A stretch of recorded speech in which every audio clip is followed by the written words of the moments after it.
Assalamualaikum warahmatullahi wabarakatuh. Perkenalkan, nama saya Novia Galuh Kristanti dari program studi Ilmu Administrasi Negara akan menyampaikan kepada Bapak, Ibu, dan seluruh masyarakat di RW 5 Kelurahan Potro Bangsan mengenai pentingnya manajemen sumber daya manusia bagi peningkatan usaha mikro, kecil, menengah.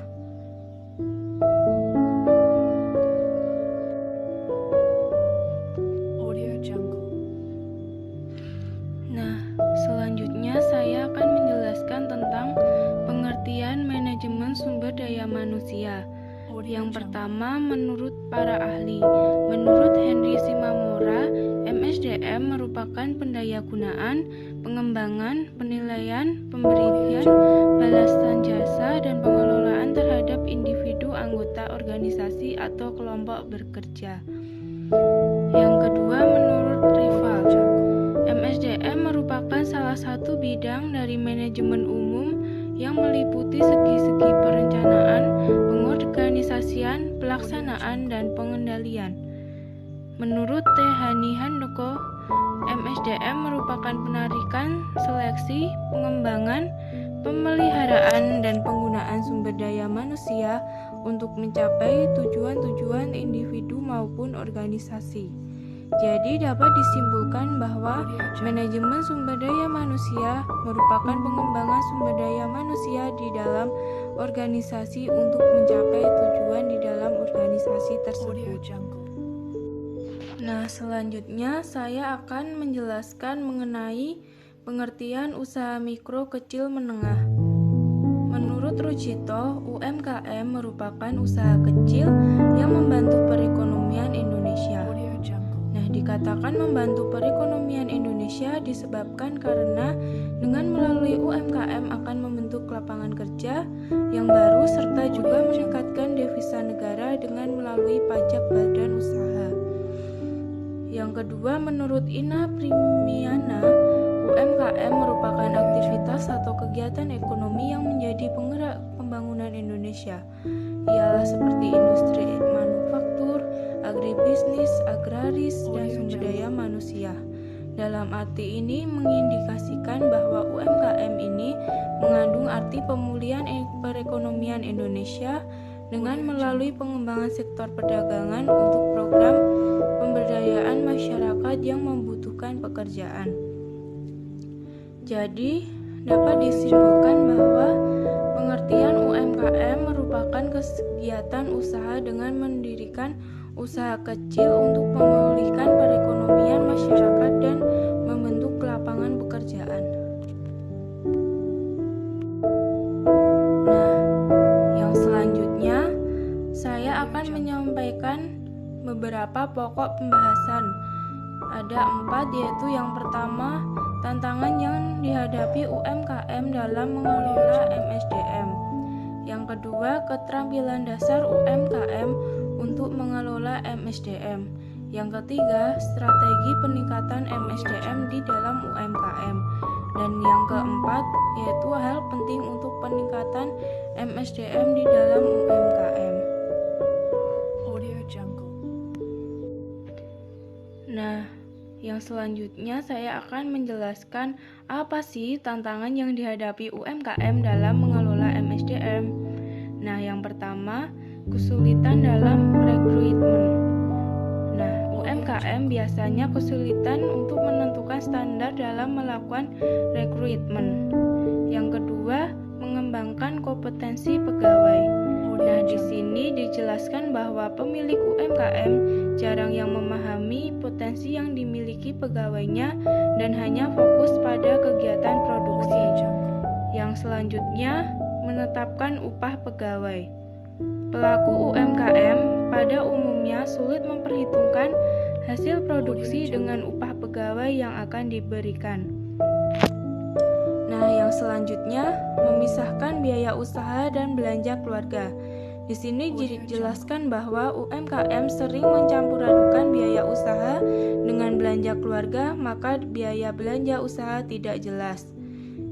Lalu, menilai kinerja karyawan. Di sini dijelaskan bahwa kesederhanaan pelaku UMKM dalam berpikir menjadi tidak ada aturan baku dalam menilai karyawan sehingga sumber daya manusia di dalam UMKM menjadi terhambat. Nah, yang poin terakhir yaitu mempertahankan dan memberhentikan karyawan. Di sini dijelaskan bahwa dengan kedekatan kekeluargaan di UMKM, maka pelaku UMKM kesulitan memberhentikan pegawainya ketika pegawai tersebut melakukan kesalahan yang fatal maupun usaha tersebut tidak dapat berjalan dengan baik. Jadi sulit untuk memberhentikan pegawai. Nah, selanjutnya saya akan menjelaskan poin kedua yaitu tentang keterampilan dasar UMKM untuk mengelola MSDM. Nah, keterampilan dasar UMKM untuk mengelola MSDM yang harus dimiliki yang pertama yaitu penyusunan struktur organisasi di dalam UMKM. Yang kedua, adanya administrasi kepegawaian yang memadai dalam manajemen UMKM. Terus yang ketiga, perlunya menyusun peraturan bagi karyawan di UMKM. Selanjutnya, pelatihan dan pengembangan sumber daya manusia bagi owner atau pemilik UMKM dan karyawan UMKM. Yang terakhir yaitu menerapkan sistem seleksi yang memperhatikan kebutuhan usaha di dalam UMKM. Nah, yang selanjutnya saya akan menjelaskan tentang strategi peningkatan produktivitas sumber daya manusia di dalam UMKM. Yang pertama, peningkatan kapasitas sumber daya manusia UMKM. Nah, dengan diadakannya pelatihan dan pendampingan yang melibatkan stakeholder, pengusaha, dan akademisi untuk meningkatkan daya saing UMKM. Yang kedua, meningkatkan jiwa entrepreneurship. Dengan meningkatkan jiwa kewirausahaan bagi pelaku UMKM maupun pada karyawan UMKM, maka kinerja semakin meningkat sehingga output dan daya saing semakin meningkat. Yang ketiga yaitu pelaksanaan program harus bersifat inklusif. Dengan memperhatikan akses dan kesempatan yang sama antar UMKM, pelaksanaan program dan kegiatan harus didukung kerjasama yang strategis dengan prinsip mutualisme. Nah, saya akan menjelaskan tentang hal penting untuk peningkatan MSDM bagi UMKM. Yang pertama yaitu menyusun struktur organisasi di dalam UMKM. Nah, dengan dibentuknya struktur organisasi dalam UMKM akan lebih memudahkan dalam perekrutan karyawan di UMKM. Yang kedua, perekrutan dan peningkatan sumber daya manusia di dalam UMKM. Hal ini dapat diadakan dengan tes atau ujian untuk merekrut pegawai di UMKM agar memperoleh pegawai yang mumpuni dan dilakukan pelatihan bagi pegawai UMKM agar kinerja pegawai meningkat. Yang selanjutnya yaitu rangkap jabatan. Dengan adanya rangkap jabatan di SDM di dalam UMKM, maka pegawai akan lebih paham bagian kerja lainnya dan manajemen di dalam UMKM akan berjalan lebih cepat. Nah, poin terakhir yaitu mendelegasikan pekerjaan.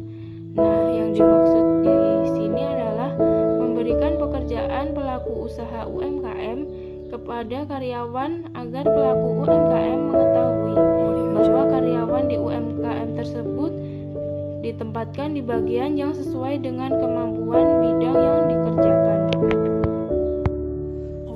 Saya Novia Galuh Kristanti dari Prodi Ilmu Administrasi Negara bersama teman saya Eva Junior Agustina dari Prodi Akuntansi, Aprilia Putri Muara dari Prodi Administrasi Negara, Amirda Santuwi Caksono dari Prodi Teknik Mesin, dan M. Ali Aziz dari Prodi Pendidikan IPA mengucapkan terima kasih kepada Bapak, Ibu, beserta seluruh masyarakat RW 5 yang telah memperhatikan dengan baik atas materi yang telah saya sampaikan.